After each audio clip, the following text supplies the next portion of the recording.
dah lah ada Google sekarang kan. Ya, Letak dalam Google terus Dr. Google, Dr. ChatGPT lah. Dr. ChatGPT sekarang. Betul.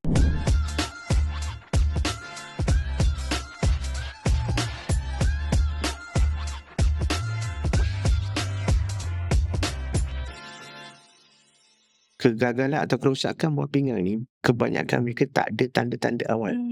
Dan itu yang menyebabkan ramai orang panik. Sebab sekarang kan orang pergi untuk medical check up sekali. Betul. Tiba-tiba nak cakap, ni nampak ada protein dekat kencing. Nampak ni, nampak tu. Semua orang dah lah ada Google sekarang kan. Ya, Letak dalam Google terus Dr. Google, okey. So Dr. ChatGPT lah. Dr. ChatGPT sekarang. Betul. So benda ni yang menyebabkan ramai orang pasrah, risau. They get excited for the wrong reasons.